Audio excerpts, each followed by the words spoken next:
Property tax ఒకటి, water tax ఒకటి, ఇవన్నీ కూడా దగ్గర చేయటము. ఇప్పుడు శివారు ప్రాంతాల్లో సాయినగర్, సాయి సిటీ ఒకటి కనుక, సాయిబాబా నగర్ కనుక అక్కడ అసలు ఇళ్ళకి ఆస్తి పని కూడా వేయలేము మనం ఇంతవరకు. సాయి సిటీ, సాయినగర్ సిటీ అది ఉంటుంది. తర్వాత రాయపాడు ఒకటి, బాలయ్య నగర్ వచ్చి కూడా రాయపాడు కింద వస్తుంది. అక్కడ కూడా మనకు ట్యాక్స్ లేదా, కొన్ని వ్యాలీల్లో రెడీగా ఉన్నాయి. మనం ట్యాక్స్ వేయండి, ప్రాపర్ ట్యాక్స్ కడతామన్నారు. అదేవిధంగా వాళ్ళకి వాటర్ సప్లై లేదు, ఎలక్ట్రిసిటీ సప్లై లేదు, ఈ కాలువలు లేవు అక్కడ. ఇవన్నీ కూడా మనం ఏర్పాటు చేయాలి. అంటే మన పరిధిలో తెచ్చుకుంటే మనం ఇవన్నీ ఏర్పాటు చేస్తాము. వాళ్ళైతే అటు పంచాయతీ వాళ్ళు ఏం చేయట్లేదు, మున్సిపాలిటీ వాళ్ళు ఏం చేయట్లేదు, కానీ మాకు ఇబ్బందులు ఉన్నాయని ప్రజాప్రతినిధులను మమ్మల్ని అడుగుతూ ఉంటారు. అందువల్ల మనం సమాధానం చెప్పాలి. వాళ్ళు అడిగిన ప్రశ్నకి మనం కూడా ఆన్సర్ ఇవ్వాలి. వెంటనే దాన్ని ఏర్పాటు చేయకుండా ఏమన్నా రేపు 1 తారీఖు కన్ఫరెన్స్ కరెక్ట్గా ఇమీడియట్గా ఎర్లీ అయ్యేటట్టు చూడండి.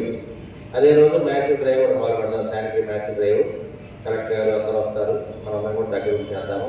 మనం ఈ విధంగా చేస్తుంటే మనకి రాబోయే కాలంలో హెల్త్ మినిస్టర్ కూడా ఈ కార్యక్రమానికి హాజరవుతారు. నెక్స్ట్ మంత్ ఆగస్టులో ఆయన ఒకసారి రావచ్చు. ఒక మ్యాచ్ డ్రైవ్లో ఆయన కూడా పాల్గొంటున్నారు. దాన్ని కూడా మనం అది నర్సాపేట ఎప్పుడు కూడా మనం యాక్టివ్గా చేయడం మనకు అలవాటు. ఇప్పుడు కోడలి గారి అప్పటి నుంచి కూడా మనం చేస్తూ ఉన్నాం కాబట్టి ఇప్పుడు టౌన్ హాల్ ఉంది, ఇది కోడలి గారి అప్పుడు నిర్మించింది. మరి వాళ్ళు దీని పరిస్థితి వస్తే మీరు కూర్చున్నారు, కుర్చీలు కూడా అవి కూడా బాగు చేస్తాం. తొందరలో కుర్చీలు మొత్తం వేస్తాము, ఏసీ అన్ని బాగు చేస్తాము. అంటే మేము వచ్చింది 1 నెల రోజులే కదా, తొందరగా యుద్ధ ప్రాతిపదికన అన్ని చేద్దామని ఆలోచనలు ఉన్నాము. అందరూ కూడా కోఆపరేట్ చేయండి. ఏంది ఎమ్మెల్యే గారు చెప్పేది ఏంది, కమిషనర్ గారు చెప్పేది అనుకుంటే లోపల అనుకుంటున్నారు అనుకోవద్దు ఎవరు. ఎందుకంటే మా మోటివేషన్ ఇది. చాలా కొంతమంది అనుకోవచ్చు, కాదంటలేదు.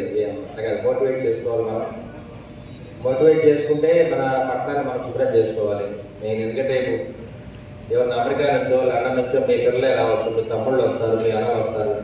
ఏంటి కవర్ ఇట్లా ఉంది అందరండి, మీ పిల్లలు అమెరికా ఉన్నారు కదా చాలా మంది. ఏ నారా కవర్ ఇట్లా ఉంది, మీరు ఏం చేస్తారని మిమ్మల్ని అడుగుతారు ఎంప్లాయీస్.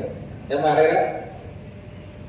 అందుకని మనం ముందు టౌన్లోకి ఎంటర్ అవ్వగానే ఎంట్రీ అనేది బాగా అద్భుతంగా ఉండాలి, అందంగా ఉండాలి. వాళ్ళకి అద్భుతంగా ఉంది, టౌన్ బాగుంది అని ఒక ఉత్సాహమైన వాతావరణం రావాలి. ఇప్పుడు తిరుపతి వెళ్తాం దర్శనానికి, ఎలాగ ఎట్లా ఉంటుంది, ఇక్కడ పడిన కష్టాలని మర్చిపోతాం. అక్కడ దేవుని చూడాలి, తిరుపతి కొండను చూడాలి.